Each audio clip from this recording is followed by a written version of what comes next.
मोल basically वो term है जो कि हमको ये बताएगा कि एग्जैक्ट प्योर सब्सटेंस में कितनी क्वांटिटी, कितना मैटर प्रेजेंट है, ठीक है, यानी कितने नंबर ऑफ पार्टिकल्स प्रेजेंट है। कार्बन 12 के रेस्पेक्ट में वो स्पीसीज कितना हैवी है, ठीक है। जैसे हमारे सामने अगर कोई स्पीसीज का मास अगर हमको जानना हो कि उसका मास कितना है, तो हम लोग कार्बन 12 के रेस्पेक्ट में उसका मास कैलकुलेट कर सकते हैं। किसी के मन में हो कि सर हम 6.022 लेके क्या कैलकुलेशन कर सकते हैं, तो बिल्कुल कर सकते हैं, आप फ्री है उसके लिए, ठीक है। यहाँ 022 लेके भी आप कैलकुलेशन कर सकते हो। तो ये कैलकुलेशन इस तरीके से, ये हमारा Na की वैल्यू होती है ना, बोल सकते हैं कि 1/Na ग्राम, इतना ग्राम जो होता है वो एक AMU के बराबर होता है। जैसे एक एटम जो है वो 3 तरह के सब एटॉमिक पार्टिकल से मिलकर बनता है, इलेक्ट्रॉन से मिलकर बनता है, प्रोटॉन से मिलकर बनता है और न्यूट्रॉन। एक एटम में इलेक्ट्रॉन, प्रोटॉन और न्यूट्रॉन होते हैं। तो अगर किसी का भी मास फ्रैक्शनल होगा तो आप क्लियर रखेंगे कि वो क्या होगा, basically average atomic mass. Nature में उसके अलग अलग रिसोर्सेज मिले होंगे, अलग अलग रिसोर्सेज से अलग अलग सैंपल को एक्सट्रैक्ट किया गया रहा होगा और उसके बाद उसका मास कैलकुलेट किया गया होगा।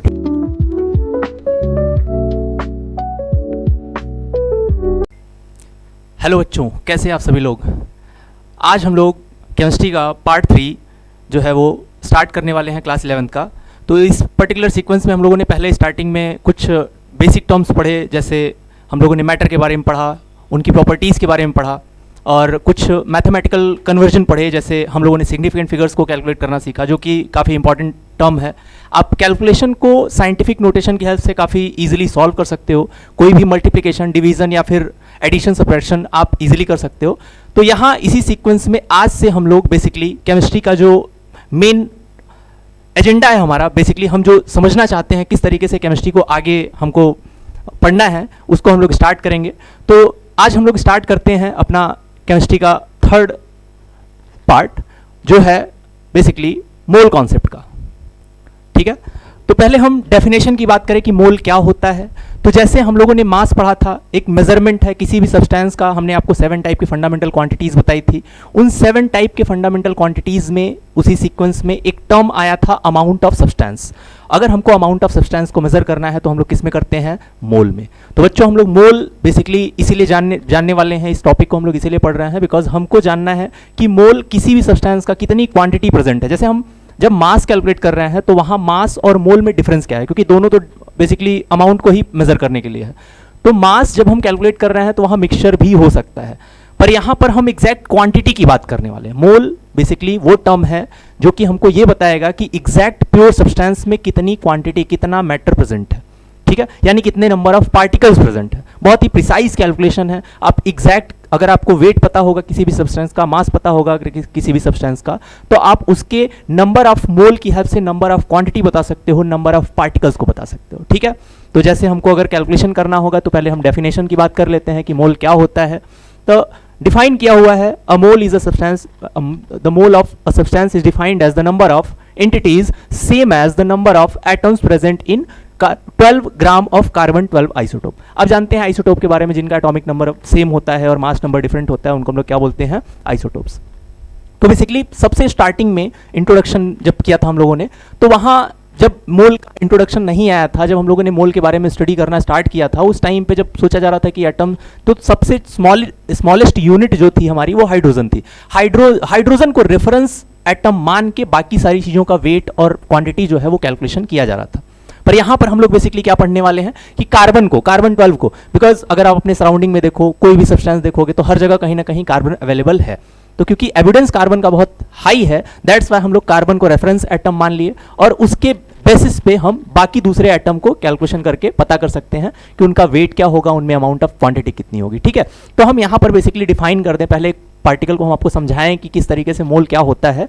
तो ये बोलता है मोल बेसिकली कि अगर हमारे सामने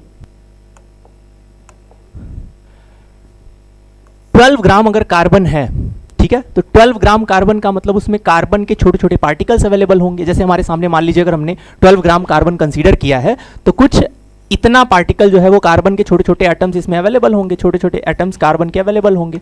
तो कितने नंबर ऑफ एटम्स इसमें मिलेंगे, तो हम लोग कह सकते हैं वो कितने नंबर ऑफ एटम्स होते हैं वालक, 6.022 इंटू 10 के पावर 23। बेसिकली ये कैलकुलेशन है, राउंड ऑफ कर दिया जाता है इस नंबर को, ये नंबर यहीं तक नहीं है, 2, 2, 3, 4, 7 इस तरीके से नंबर आगे बढ़ता रहता है। उसी नंबर को राउंड ऑफ करके क्या लिख दिया गया है, 6.023 इंटू 10 के पावर 23, ठीक है। तो ये कैलकुलेशन, ये नंबर, इतने नंबर ऑफ छोटे छोटे एटम्स होंगे अगर आप कार्बन का 12 ग्राम कार्बन जो है वो कैलकुलेशन में यूज करोगे तो, ठीक है। अब किसी के दिमाग में हो कि सर अगर हमने कार्बन 12 ग्राम नहीं लिया, ठीक है, अगर उसकी कुछ कम क्वांटिटी ले ली, तब कितने नंबर ऑफ मोल्स होंगे? तो मोल को कैलकुलेट करने के लिए हमारे पास एक फॉर्मूला है जिसकी हेल्प से हम लोग मोल कैलकुलेट कर सकते हैं। तो अगले स्लाइड में आप उसको देख पाएंगे कि मोल का कैलकुलेशन कैसे करना है। तो यहां है जैसे नंबर ऑफ मोल, अगर आप n से डिनोट कर रहे हो, नंबर ऑफ मोल अगर हम लोग n से डिनोट कर रहे हैं, ठीक है बच्चों, तो अगर नंबर ऑफ मोल आप n से डिनोट कर रहे हो तो वेट ऑफ सब्सटेंस, जो भी सब्सटेंस जिसका हमको नंबर ऑफ मोल निकालना है उसका वेट हम लोग ग्राम में कंसीडर करेंगे। आपको उसका वेट ग्राम में लेना है, किसी और यूनिट में हो सकता है, दे दे, आपने कैलकुलेशन पढ़ा हुआ है, मेजरमेंट पढ़ा हुआ है। तो जब भी कभी किसी भी सब्सटेंस का अमाउंट दिया होगा, वेट दिया होगा, तो पहले हम उसको ग्राम में कन्वर्ट कर लेंगे। अगर केजी में दिया है तो उससे 100 से 1000 से मल्टीप्लाई करके आप क्या करेंगे, उसको ग्राम में कन्वर्ट कर लेंगे। तो पहले आप ग्राम में कन्वर्ट करेंगे, उसके बाद उस सब स्पीसीज का मोलर मास क्या होता है, इसी को आगे सीक्वेंस में हम लोग पढ़ भी लेंगे, ठीक है। तो उसके मोलर मास से अगर हम डिवाइड कर देते हैं तो हमको अमाउंट या मोल ऑफ सब्सटेंस पता चल जाता है, ठीक है। तो ये फॉर्मूला है आपके सामने कि number of mole equal to क्या पढ़ा हमने, वेट ऑफ सब्सटेंस अपॉन उसका मोलर वेट। अगर एटम है तो उसका एटॉमिक वेट होगा, मॉलिक्यूल है तो उसका मॉलिक्यूलर मास होगा, ठीक है, यानी मोलर मास होगा। मॉलिक्यूलर मास और मोलर मास ऑलमोस्ट सिमिलर हैं, तो इस तरीके से इसका नंबर ऑफ मोल आप निकाल सकते हैं। कोई भी स्पीसीज होगी उसका नंबर ऑफ मोल हम लोग इस तरीके से इस फॉर्मूले की हेल्प से निकाल सकते हैं।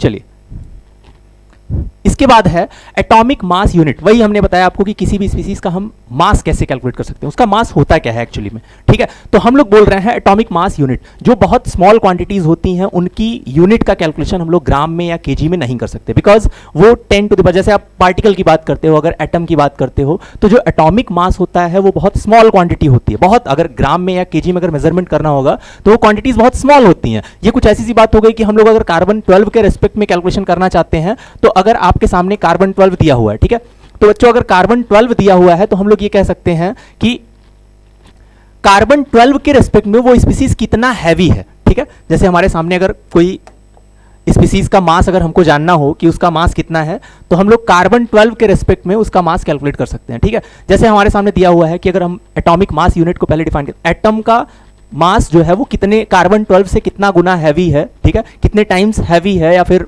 लोअर वैल्यू है उसकी, तो उसको हम लोग कार्बन 12 से कैलकुलेट कर सकते हैं, ठीक है। तो बेसिकली ये तो डेफिनेशन हो गई एटॉमिक मास यूनिट की। तो कोई भी स्पीसीज जो होती है उसमें number of atoms, number of particles किस तरीके से अवेलेबल है, उसका मास इस तरीके से हम कंपेयर कर सकते हैं। फॉर एग्जाम्पल जैसे यहाँ दिया हुआ है कि 1 AMU इक्वल टू कितना होता है, तो जैसे 1 एटॉमिक मास इक्वल टू होता है 1.9924 इंटू 10 के पावर -26 kg, ठीक है। ये बेसिकली कार्बन, जो आपने अभी कार्बन पढ़ा ना, कार्बन 12 यानी कि कार्बन वाला आइसोटोप था, ठीक है, उस पर्टिकुलर स्पीसीज में कार्बन 12 में जो वेट आता है कार्बन 12 का, वो आता है, बेसिकली ये कैलकुलेशन से किया गया है, ठीक है, वो आता है 1.9924 इंटू 10 के पावर 26। तो अब ये कार्बन, एक एटम जो है कार्बन का, उसका वेट था इतना केजी, ठीक है। जो हम लोग पीछे पढ़े थे कि कार्बन 12 ग्राम कार्बन, इसका मतलब पता है क्या था बच्चों? देखो कार्बन 12 ग्राम लिखा हुआ है ना, इसका मतलब ग्राम पर मोल लिखा हुआ है ये, यानी कि एक मोल में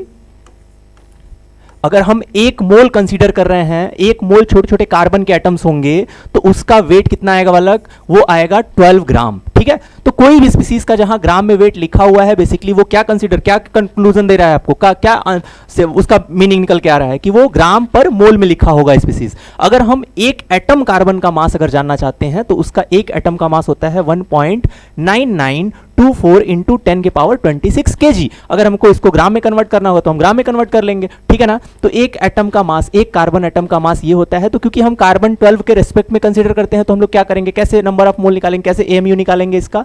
हम लोग क्या करेंगे, कार्बन 12 से ये कितना गुना हैवी है, ये आपको वेट पता चल गया इसका ग्राम में, केजी में, ठीक है। तो जो भी वेट दिया हुआ है उस वेट को 12 से डिवाइड करके हम उसका AMU में, एटॉमिक मास यूनिट जो है वो कैलकुलेट कर सकते हैं। तो 1 AMU atomic mass unit equal to, इस तरीके से इसको कैलकुलेशन किया आपने, 12 से डिवाइड कर, 12 से कंपैरिजन करना है, तो कार्बन 12 के रेस्पेक्ट में हमने कंपेयर किया, तो ये पर्टिकुलर हमारे पास कितना आया, 1/Na के बराबर। आप Na के बारे में जानते हो, पीछे एवोगैड्रो नंबर मैंने बताया था आपको 6.023 इंटू 10 के पावर 23। किसी के मन में हो कि सर हम 6.022 लेके क्या कैलकुलेशन कर सकते हैं, तो बिल्कुल कर सकते हैं, आप फ्री है उसके लिए, ठीक है। यहाँ 022 लेके भी आप कैलकुलेशन कर सकते हो। तो ये कैलकुलेशन इस तरीके से, ये हमारा Na की वैल्यू होती है ना, एवोगैड्रो नंबर की वैल्यू होती है ये, ठीक है। तो अगर हमारे सामने एवोगैड्रो नंबर की वैल्यू लिखी हुई है, तो हम इससे आप बोल सकते हैं कि 1/Na ग्राम, इतना ग्राम जो होता है वो एक AMU के बराबर होता है, ठीक है।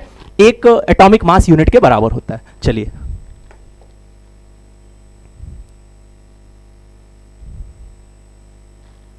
अब हम लोग बात करते हैं कि एक एटम का मास किन किन चीज़ों से मिलके बनता है। तो देखिए बेसिक सी बात है, आप जानते हैं इसके बारे में, बहुत पीछे आपने बहुत सारी चीज़ें पढ़ी हुई हैं। जैसे एक एटम जो है वो 3 तरह के सब एटॉमिक पार्टिकल्स से मिलके बनता है। इलेक्ट्रॉन से मिलके बनता है, प्रोटॉन से मिलके बनता है और न्यूट्रॉन। एक एटम में इलेक्ट्रॉन, प्रोटॉन और न्यूट्रॉन होते हैं। एक एटम को छोड़ दिया जैसे वो हाइड्रोजन एटम, हाइड्रोजन एटम में न्यूट्रॉन्स नहीं होते हैं। उसके आइसोटोप्स आइसोबार्स में अवेलेबल, आइसोटोप्स में अवेलेबल है हाइड्रोजन के न्यूट्रॉन्स, बट क्योंकि हम लोग हाइड्रोजन को रेफरेंस एटम माने हैं स्टार्टिंग में, तो उसकी वजह से हम लोग क्या बोल सकते हैं कि एक एटम में 3 तरह के सब एटॉमिक पार्टिकल्स अवेलेबल होते हैं। ठीक है, कोई भी एटम होगा तो उसमें नंबर ऑफ इलेक्ट्रॉन, प्रोटॉन और न्यूट्रॉन्स अवेलेबल होंगे। सही है।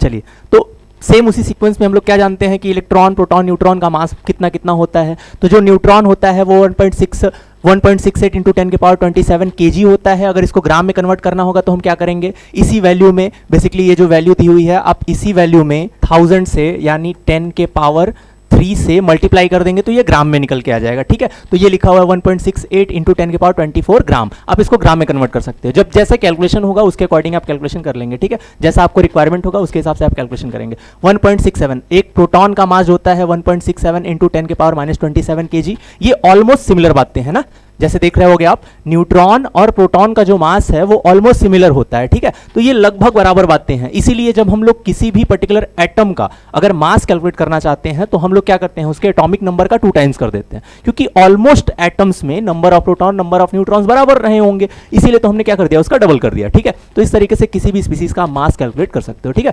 और तीसरा क्या लिखा हुआ है, नंबर ऑफ इलेक्ट्रॉन। अगर इलेक्ट्रॉन का मास अगर हमको कैलकुलेट करना है तो वो क्या वैल्यू देता है अपने को, 9.1 इंटू 10 के पावर -31 kg। ये वैल्यू आपके सामने number of mass of electron है। ठीक है, ये इतनी लो वैल्यू है, इतनी छोटी वैल्यू है। अगर इनको हम AMU में कैलकुलेट करें, ठीक है, तो ये जो वैल्यू दे रही हैं आपको, ये अगर आप AMU में देखोगे ना तो बच्चों आपको AMU में इसका मास जो है वो कुछ इस तरीके से मिलेगा कि अगर हम इस वैल्यू को चाहते हैं AMU में कैलकुलेट करना, ठीक है, तो ये ऑलमोस्ट जो वैल्यू होती है वो लगभग 1.0067 कुछ समथिंग करके आ रहा है, और ये वाली वैल्यू जो है वो 1.006257 ऐसे वैल्यू अलग दे रहा है, और ये वाली वैल्यू जो होती है वो 0.00054 यूनिफाइड मास। मतलब ये अगर हम यूनिफाइड मास या AMU में कैलकुलेशन कर रहे हैं तो ये लगभग ये मास आता है। ठीक है, तो अगर हमारे सामने ये वैल्यू दी हुई है, बेसिकली AMU में कैसे यूनिट निकाल सकते हैं आप, देखो वेट दिया हुआ है आपको, ठीक है, आपको वेट दिया हुआ है, आप क्या करोगे, Na से डिवाइड कर लोगे ना, एवोगैड्रो नंबर से डिवाइड कर लोगे, तो जो आएगा वो लगभग वैल्यू हो जाएगी हमारी। तो जब हम कैलकुलेशन करते हैं ना तो वो कैलकुलेशन बेसिकली ये वैल्यू दे रहा होता है। तो इसीलिए हम लोग मान के चलते हैं कि जो इलेक्ट्रॉन का मास है वो लगभग क्या है, 0, प्रोटॉन का मास जो है वो कितना है, लगभग 1 के बराबर, न्यूट्रॉन का मास जो है वो कितना है, लगभग 1 के बराबर। इसीलिए हम लोग किसी भी एटम का जब मास कैलकुलेट करते हैं, कैलकुलेशन करते टाइम, तो वो हम लोग क्या मान के चलते हैं कि लगभग 2 टाइम्स उसके एटॉमिक नंबर का होगा। ठीक है, तो एटॉमिक नंबर में 2 से मल्टीप्लाई करके हम उसका मास नंबर कैलकुलेट कर सकते हैं। चलिए आगे बढ़ते हैं हम लोग। अगला है हमारा टॉपिक बेसिकली कि एटॉमिक नंबर और एटॉमिक मास किस तरीके से रिप्रेजेंट किए जाते हैं एक एलिमेंट में। हमारे सामने एक एलिमेंट लिखा हुआ है, उसका सिंबल क्या लिखे हम लोगों ने, E। अगर हमारे सामने कोई एलिमेंट है जिसका सिंबल हम लोग E यूज कर रहे हैं, तो उस E में जो नीचे लिखा होगा वो क्या लिखा होगा, एटॉमिक नंबर। ठीक है, बेसिकली आपने एक टर्म सुना होगा कि किसी सभ्य इंसान की, किसी की अगर पर्सनालिटी को हमको पहचान करना है, आइडेंटिफाई करना है, तो हम उसके जूतों से पहचान कर सकते हैं। यानी एक इंसान को पहचानना हो तो बहुत, मतलब किसी बहुत बड़े प्रोफेसर का कहना था ये, किसी बहुत बड़े विद्वान का कहना था ये, कि अगर हमको किसी इंसान को पहचानना है तो हम उसके शूज से उसकी पहचान कर सकते हैं। ठीक है, कि एक अच्छे पर्सन का जो शूज होता है वो उसकी आइडेंटिटी होती है। उसी तरीके से, उसी सीक्वेंस में ये बात हम कह सकते हैं कि एक जो एलिमेंट है उसकी पहचान कौन देगा अलग, वो उसका जूतों का नंबर, नीचे का नंबर देगा, वो उसका पहचान होगा बेसिकली। ठीक है ना, वो उसके जूते का नंबर बेसिकली है, और Z जो है वो उस पर्टिकुलर स्पीसीज का उसका पहचान देगा। और ऊपर जो लिखा होता है वो क्या लिखा होता है, इसका मास नंबर, और मास नंबर को कैपिटल A से डिनोट करते हैं। ठीक है, लिखा हुआ है आपने, A लिखा हुआ है, A is the mass number and Z is the atomic number. ठीक है, कोई भी एलिमेंट है तो उसका मास नंबर, जो एटॉमिक नंबर जो होता है वो, अगर न्यूट्रल एटम है, तो टोटल नंबर ऑफ प्रोटॉन के बराबर होगा, और अगर किसी टाइप का कोई चार्ज नहीं है तो यही नंबर ऑफ इलेक्ट्रॉन के बराबर भी होगा बच्चों। ध्यान रखना इस बात को कि अगर एटॉमिक नंबर Z लिखा हुआ है, किसी स्पीसीज का एटॉमिक नंबर आपको, किसी एटम का एटॉमिक नंबर आपको पता चल गया, याद हो गया है, तो उसका एटॉमिक नंबर जो नंबर ऑफ प्रोटॉन होता है वही न्यूट्रल एटम के लिए नंबर ऑफ इलेक्ट्रॉन के भी बराबर होता है, क्योंकि आप जानते हैं एक एटम इलेक्ट्रिकली न्यूट्रल होता है। तो क्योंकि इलेक्ट्रिकली न्यूट्रल एटम है, दैट्स व्हाई हम लोग बोल रहे हैं क्या कि total number of proton equal to total number of electron के बराबर होगा। चलिए अगला है लिखा हुआ टॉपिक कि हमारे पास मास नंबर क्या होता है। किसी भी स्पीसीज का ऊपर सर पे भार लगा होता है, किसी भी स्पीसीज का ऊपर जो होता है वो क्या होता है, पूरे स्पीसीज पर। अगर किसी के बर्डन की बात करें तो देखो बहुत सारी चीजें होती हैं, हमारे पास बहुत सारी जिम्मेदारियां होती हैं जिनको हमको टैकल करना होता है। तो हमारे ऊपर बहुत सारी चीजों का प्रेशर है, बहुत सारी चीज, हमारे फैमिली का प्रेशर, हमारे घर वालों का प्रेशर, जिनको हमको डिफीट करना है, हमको दिखाना है, हमको अपने आप को प्रूव करना होता है। एक ह्यूमन जो है वो इसी चीज से सबसे आगे है, बिकॉज वो किसी न किसी तरीके से अपने आप को रिप्रेजेंट करना चाहता है, अपने अस्तित्व को बताना चाहता है कि लोग उसकी जो है उसके चीज़ों को पहचाने, उसकी प्रतिभा को जाने। तो अगर हमको इस तरीके से जानना है तो बच्चों हम लोग जरूर किसी न किसी तरीके से हर तरह से एक प्रेशराइज्ड हैं। तो जो ऊपर लिखा होगा वो सर पे होगा, वो क्या होगा, उसका वेट होगा, उसका भार होगा। ठीक है, तो अगर हमको ऊपर का मास देखना, किसी भी स्पीसीज का जो अपर लिखा होगा वो क्या लिखा होगा, उस स्पीसीज का एटॉमिक मास। ठीक है, तो मास नंबर ऊपर लिखा जाता है और एटॉमिक नंबर नीचे लिखा जाता है। इस बात को आप ध्यान रखेंगे, वो इधर भी लिखा सकता है और लेफ्ट साइड में भी लिख सकते हैं। ठीक है, तो जैसा रिप्रेजेंटेशन एलिमेंट का होगा आप उस तरीके से उसका मास पहचान कर सकते हैं। ठीक है ना, जैसे अब हम एग्जांपल से आपको समझा ही देते हैं, साथ में लगे हाथ। देखो जैसे हमारे सामने अगर हाइड्रोजन लिखा हुआ है, हाइड्रोजन लिखा हुआ है, ठीक है, तो हमने अगर इस तरीके से लिख दिया एक एलिमेंट के लिए, तो आप बिल्कुल इस बात को क्लियर रखेंगे कि नीचे जो लिखा होगा वो क्या होगा बच्चों, नंबर ऑफ प्रोटॉन, यानी उसके जूतों का नंबर होगा जो इसकी आइडेंटिटी बताएगा। प्रोटॉन जो होता है वो किसी एटम में वो चेंज ऑलमोस्ट नहीं होता, अगर न्यूक्लियर रिएक्शन नहीं है, नॉर्मल रिएक्शन है, तो उनमें नंबर ऑफ प्रोटॉन चेंज नहीं हो सकते। ठीक है, पर अब जब हम लोग बॉन्ड पढ़ेंगे तो बॉन्ड में देखेंगे आप इलेक्ट्रॉन का ट्रांसफॉर्मेशन हो सकता है, इलेक्ट्रॉन जो है एक दूसरे पार्टिकल में शेयर हो सकते हैं, ट्रांसफर हो सकते हैं, जैसे ऐसे होगा उसके अकॉर्डिंग, तो इलेक्ट्रॉन चेंज हो सकते हैं। पर नंबर ऑफ प्रोटॉन की अगर हम बात करें तो नंबर ऑफ प्रोटॉन चेंज नहीं हो सकते। दैट्स व्हाई ये जो नंबर लिखा होगा, ये नीचे जो नंबर लिखा होगा, ये क्या होगा बच्चों, उसकी आइडेंटिटी होगी, उसकी पहचान होगी एक एटम की। और ऊपर जो लिखा होता है वो क्या होता है, उसका मास लिखा होता है। मास नंबर किसके बराबर, अभी आपने पढ़ा, मास जो होता है वो मास नंबर होता है total number of proton plus total number of neutrons. एक एटम में टोटल नंबर ऑफ प्रोटॉन अगर आपको पता चल जाए और आपसे पूछा जाए नंबर ऑफ न्यूट्रॉन कैलकुलेट करिए, तो आप नहीं कर लेंगे? बिल्कुल कर लेंगे। क्या करना होगा, हमको फॉर्मूला लगाना होगा। आपने पढ़ा A equal to n plus P। अगर हम इसमें पूछें आपसे नंबर ऑफ न्यूट्रॉन बताइए इस हाइड्रोजन एटम में, तो क्या करना होगा हमको, जो न्यूट्रॉन है, न्यूट्रॉन का नंबर हमको कैलकुलेट करना है। तो मास नंबर कितना, ऊपर वाला नंबर कितना लिखा हुआ है 1, ये हमको कैलकुलेट करना है, n की वैल्यू हमको कैलकुलेट करनी है, प्लस प्रोटॉन का नंबर आपने बताया भाई नीचे वाला नंबर प्रोटॉन का नंबर होता है, तो 1 हो गया। तो यहाँ n की वैल्यू क्या मिली बच्चों, तो यहाँ पर हमको n की जो वैल्यू मिली है वो कितनी मिली है, 0। तो हाइड्रोजन एक ऐसा एटम था पीरियोडिक टेबल का, पीरियोडिक टेबल भी हम लोग आने वाले चैप्टर्स में डिस्कस करेंगे। तो पीरियोडिक टेबल का हाइड्रोजन एक ऐसा एटम है जिसमें कोई भी न्यूट्रॉन्स अवेलेबल नहीं होते हैं। ठीक है ना, चलिए आगे बढ़ेंगे।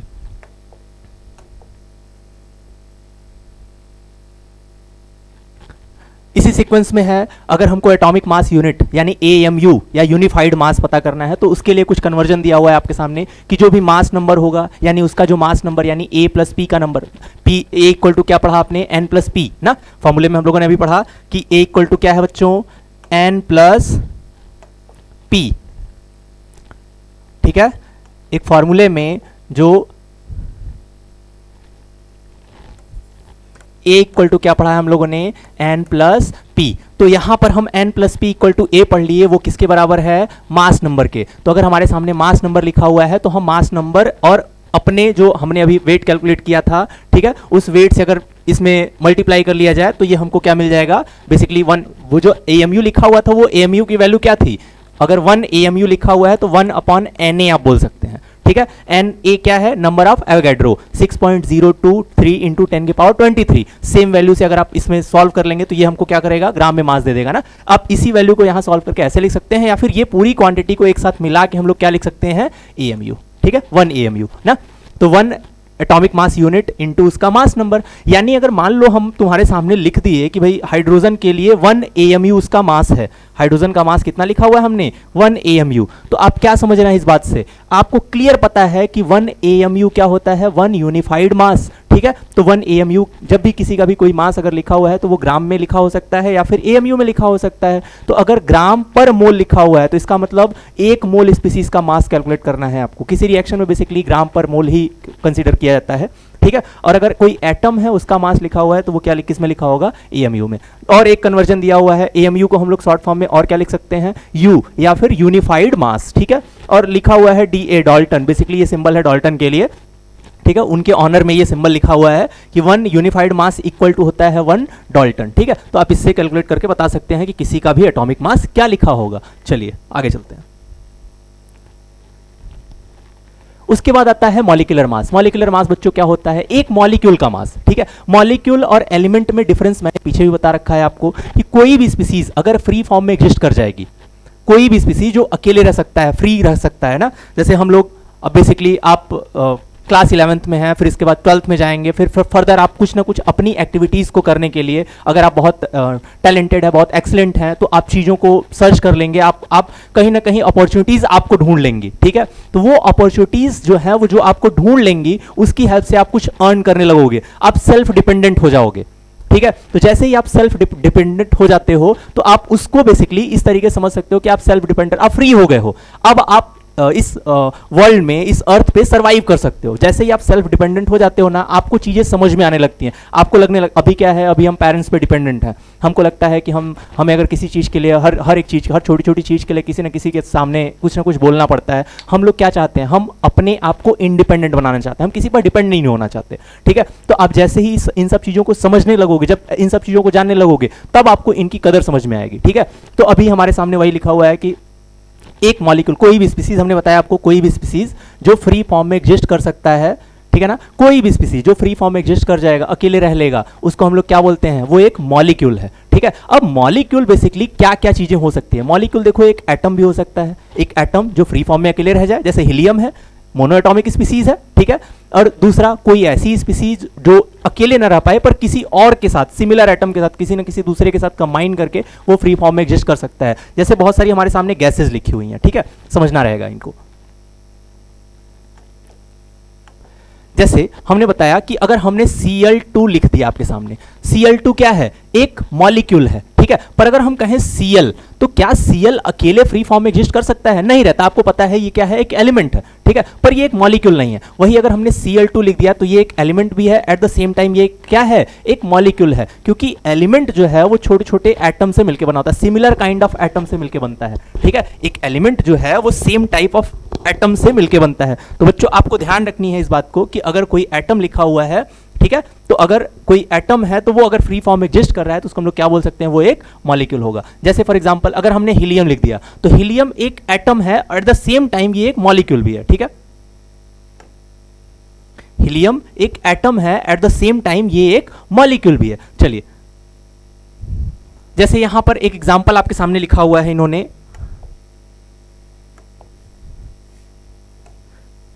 अमोनिया NH3, ठीक है। तो NH3 देखो, अगर नाइट्रोजन केवल लिखा होता तो नाइट्रोजन तो फ्री फॉर्म में एग्जिस्ट नहीं करता है बच्चों। हाइड्रोजन अगर केवल लिखा होता तो ये भी फ्री फॉर्म में एग्जिस्ट नहीं करता। क्या NH एक साथ मिलकर फ्री फॉर्म में अकेले रह सकते हैं? नहीं, जब तक नाइट्रोजन के साथ 3 एटम्स ऑफ हाइड्रोजन नहीं मिलेंगे तब तक ये मिलके एक मॉलिक्यूल नहीं बनाएंगे, ठीक है। तो हम लोग इस तरीके से इसको समझ सकते हैं कि NH3 क्या है, एक मॉलिक्यूल है, ठीक है, क्योंकि NH3 का एक मॉलिक्यूल अकेले रह सकता है। वाटर, लिक्विड, H2O के बारे में समझते हैं। H2O लिखा हुआ है, जैसे आपने H2O लिखा, ठीक है, आपने H2O लिखा, तो अगर हमारे सामने H2O लिखा हुआ है तो हम लोग H2O को बेसिकली इस तरीके से समझ सकते हैं कि H2O का एक H2O एक साथ बॉन्ड फॉर्मेशन करके लिक्विड स्टेट में है। आप उनको क्या करो, हीट करना स्टार्ट करो। अब जब हीट करते हो ना तो H2O का एक छोटा सा पार्टिकल निकल के वेपर बन जाता है, ठीक है। तो ये हम लोग बोल सकते हैं कि ये H2O एक मॉलिक्यूल है, क्योंकि ये अकेले रह सकता है, गैसेस फॉर्म में अकेले रह सकता है, वेपर रह सकती है अकेले फ्री फॉर्म में, ठीक है। तो अगर ये अकेले रह सकता है तो ये भी क्या है, एक मॉलिक्यूल। तो बेसिकली मॉलिक्यूल एक एलिमेंट भी हो सकता है, एक एटम भी हो सकता है, एट द सेम टाइम एक कंपाउंड भी हो सकता है, ठीक है ना। तो ये थोड़ा सा इस पर्टिकुलर चीज के लिए है कि आप किसी का अगर मॉलिक्यूलर मास जानना चाहते हो तो एक मॉलिक्यूल का जो मास होगा उसमें कितने नंबर ऑफ एटम्स हैं, उन एटम्स का जो मास होगा वही हमारा क्या होगा, मॉलिक्यूलर मास। ठीक है, फॉर एग्जांपल अगर हम किसी का मॉलिक्यूलर मास निकालना चाहते हैं, जैसे H2O लिखा है हमने आपके सामने, ठीक है, तो अगर हमको H2O का मॉलिक्यूलर मास निकालना होगा तो बच्चों हम लोग क्या करेंगे, देखो जैसे हाइड्रोजन का मास अभी आपने पढ़ा कितना, 1, हाइड्रोजन का मास कितना बताया हमने आपको, 1, प्लस ये कितने टाइम्स लिखा हुआ है, 2 टाइम्स, तो इसमें 2 से मल्टीप्लाई कर लीजिए। ठीक है, जितने टाइम्स वो एटम दिया हुआ है उसके मास में उतने से मल्टीप्लाई कर लेना रहेगा। 1 लिखा हुआ है, 1 AMU के बराबर, अभी मैंने बताया हाइड्रोजन का मास 1 है, तो हमने क्या किया, इसमें 2 से मल्टीप्लाई कर दिया इस तरीके से। प्लस ऑक्सीजन का मास कितना होता है बच्चों, 16, एटॉमिक नंबर का ऑलमोस्ट 2 टाइम्स करते हैं हम लोग, तो हमको क्या मिल जाता है, मास नंबर, तो इस तरीके से 16 मास आया। ठीक है, तो अब इन दोनों को अगर हम ऐड करते तो ये कितना आ रहा है, 18 AMU लिख दिया हमने। ठीक है, तो एटॉमिक मास यूनिट के टर्म्स में हम लोग बोल सकते हैं कि 18 है, पर अगर यही हमने 1 मोल बोला तो 18 को हम लोग इस तरीके से भी लिख सकते हैं, क्या बच्चों, 18 ग्राम पर मोल। ठीक है ना, 18 ग्राम पर मोल का मतलब क्या हुआ कि 18 ग्राम अगर हम, ठीक है, अगर हमने 1 मोल वाटर लिया है, 1 मोल वाटर लिया है, तो उसका जो मास हुआ होगा वो मास कितने के बराबर रहा होगा, 18 ग्राम के। समझ में आई बात? तो किसी भी स्पीसीज का हम लोग number of mole calculate, basically आप इसको ऐसे भी समझ सकते हो ना कि अगर हम वेट में, ग्राम में वेट ले लें और इसके मॉलिक्यूलर मास से, H2O का मॉलिक्यूलर मास कितना लिखा हम लोगों ने, 18, इसे डिवाइड कर लेंगे तो नंबर ऑफ मोल कितना आएगा, 1। सही है ना, तो इस तरीके से आप किसी का भी नंबर ऑफ मोल या उसका मास जो है वो कैलकुलेट कर सकते हो। ठीक है, तो अगर एक मॉलिक्यूल है तो उसमें नंबर ऑफ एटम जो है प्रेजेंट है, उन्हीं के मास का जो सम होगा, ठीक है, उनको हम लोग क्या बोलेंगे, उसका मॉलिक्यूलर मास। चलिए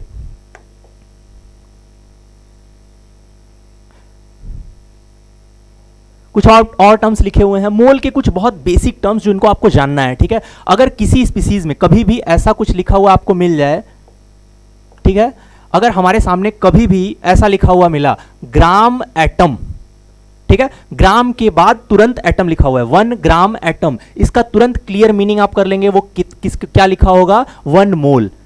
दूसरा लिखा है 1 ग्राम मॉलिक्यूल, अगर कोई भी स्पीसीज 1 ग्राम मॉलिक्यूल लिखा हुआ है, ग्राम के बाद तुरंत अगर मॉलिक्यूल लिखा हुआ है तो उसको भी आप क्या कंसीडर करेंगे, 1 मोल ऑफ दैट मॉलिक्यूल। ठीक है, जो भी स्पीसीज रहा होगा। तीसरा लिखा हुआ है 1 ग्राम आयन, ठीक है, 1 ग्राम के बाद तुरंत अगर आयन लिखा हुआ है तो तुरंत आप क्लियर कर लेंगे उससे कि वो क्या लिखा हुआ है, basically 1 mole of that ion. ठीक है, जो भी स्पीसीज होगा, अगर उसके बाद तुरंत एटम लिखा हुआ है, मॉलिक्यूल लिखा हुआ है या फिर आयन लिखा हुआ है ग्राम के बाद, तो आप उसको क्या बोलेंगे, वो किसके बराबर रहा होगा, 1 मोल के बराबर। तो ये कैलकुलेशन में बेसिकली जब आपके साथ गेम खेला जाता है ना, जब क्वेश्चन दे के आपको फंसाने की कोशिश की जाती है, तब आप इसको यूज कर सकते हो। ठीक है, ये टर्म्स को। चलिए नेक्स्ट है एवरेज। आप एवरेज निकालना जानते हैं ना, जैसे जितनी भी चीजें दी हुई, जितनी भी क्वांटिटी, जितनी भी न्यूमेरिकल वैल्यू दी हुई हैं, उनका हम सम करें और टोटल नंबर ऑफ क्वांटिटी से डिवाइड कर दे तो क्या मिल जाता है अपने को, एवरेज वो स्पीसीज का। फॉर एग्जांपल यहां मान लेते हैं किसी का मार्क्स जो है वो इस तरीके से रिप्रेजेंट किया हुआ है, किसी का मास, किसी के एग्जाम के नंबर्स जो हैं वो इस तरीके से, स्टूडेंट जो है वो अलग अलग सब्जेक्ट में अलग अलग मार्क्स जो है वो स्कोर किया हुआ उसने, तो इस तरीके से उसके मार्क्स को हम लोग क्या करेंगे, अगर वो मास, अगर हम सबके मार्क्स को सम कर लें, सबके मार्क्स को सम कर लें और सब्जेक्ट, नंबर ऑफ सब्जेक्ट हमने काउंट किया 1 2 3 4 5 6, तो 6 नंबर ऑफ सब्जेक्ट्स में, तो 6 से डिवाइड कर लेंगे, इन सबको ऐड करके तो जो आएगा वैल्यू हो वो हमारा क्या हो जाएगा बच्चों, एवरेज। ठीक है, तो एवरेज निकालने कॉन्सेप्ट आप जानते हैं बहुत अच्छे से, आगे बढ़ रहे हैं, इसमें टाइम पास नहीं करते हम लोग। बेसिकली उसकी जरूरत तुमको क्यों है, एवरेज निकालने की जरूरत क्यों है, क्योंकि कई बार तुमने देखा होगा मास जो है वो फ्रैक्शन में मिला होता है। नहीं, जैसे हमारे सामने क्लोरीन का अगर हमको मास कैलकुलेट करना हुआ ना, अगर हमको क्लोरीन का मास जानना है बच्चों, तो हम क्लोरीन का मास कभी 35 एग्जैक्ट वैल्यू तो नहीं लिखते, है ना, मास में थोड़ा सा डिफरेंस है। थोड़ा इसको क्लियर कर देता हूं मैं अभी, कि जैसे अगर मान लो किसी का हमको मास कैलकुलेट करना है, ठीक है, तो मास क्या होता है, बेसिकली हम लोग अभी एटॉमिक मास यूनिट में मास पढ़ के आए, तो मास ए वैल्यू जो थी वो क्या थी, number of proton plus number of neutron. अब पार्टिकल को काट के आधा जोड़ा तो ज्ञान नहीं होगा, ठीक है, पर कुछ मासेस जो है वो इस तरीके से लिखे होते हैं, जैसे क्लोरीन का मास आपने पढ़ा होगा, वो लिखा होता है 35.5 के बराबर। तो अगर 35.5 लिखा है, इसका मतलब तो यही हुआ ना कि कुछ ना कुछ पार्टिकल को आधा काट के जोड़ा गया रहा होगा, यही बात नहीं। तो ध्यान रखना, ये जब भी ऐसे फ्रैक्शन में मास लिखा होगा ना, तो आप ध्यान रखेंगे कि अलग अलग पार्टिकल्स अवेलेबल होंगे। जैसे क्लोरीन के नेचर में अलग अलग टाइप के एटम्स मिले, ठीक ठीक है, जिनका कुछ अलग अलग मास रहा होगा। ठीक है, तो उस मासेस का अलग अलग क्लोरीन को अलग अलग सैंपल से एक्सट्रैक्ट किया गया, फिर उनके मासेस का एवरेज निकाला गया। तो जो क्लोरीन का मास एवरेज एटॉमिक मास आया है वो क्या आया है 35.5। तो अगर किसी का भी मास फ्रैक्शनल होगा तो आप क्लियर रखेंगे कि वो क्या होगा, basically average atomic mass. Nature में उसके अलग अलग रिसोर्सेस मिले होंगे, अलग अलग रिसोर्सेस से अलग अलग सैंपल को एक्सट्रैक्ट किया गया रहा होगा और उसके बाद उसका मास कैलकुलेट किया गया होगा। ठीक है ना, चलिए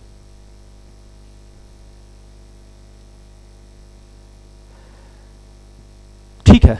अब इसके बाद हम लोग basically law of chemical combinations पढ़ने वाले हैं। ठीक है, बेसिकली जो पहले पुराने ज़माने पर बेसिकली साइंटिस्ट तो थे नहीं, फिलोसोफर्स हुआ करते थे, जिन्होंने कुछ चीज़ों को ऑब्जर्व किया, कुछ चीज़ें मिलाई, फिर नई चीज़ें सब्सटेंस नया कुछ फॉर्म किया, कुछ नया बनाया, तो हमने कुछ लॉज पढ़े। आपको मैंने बताया था पीछे कि एंटोनी लेवजियर पहले ऐसे साइंटिस्ट थे, फर्स्ट साइंटिस्ट एंटोनी लेवजियर, जिन्होंने law of conservation of mass दिया था। इसी के लिए इनको फादर ऑफ केमिस्ट्री भी बोला जाता है। ठीक है, तो एंटोनी लेवजियर का कहना था कि ड्यूरिंग द केमिकल और physical process mass can neither be created nor destroyed, यानी कि मास को ना ही हम क्रिएट कर सकते हैं ना ही डिस्ट्रॉय कर सकते हैं। ठीक है ना, तो आई होप आपको आज का वीडियो बहुत अच्छा लगा होगा। सपोर्ट करिए हमें, लाइक करिए, सब्सक्राइब करिए। ठीक है, तो इसके बाद हम लोग केमिकल कॉम्बिनेशंस के कुछ लॉ पढ़ेंगे। ठीक है, जो कि आने वाले वीडियो में आप पढ़ पाएंगे इसको। तब तक के लिए जय हिंद।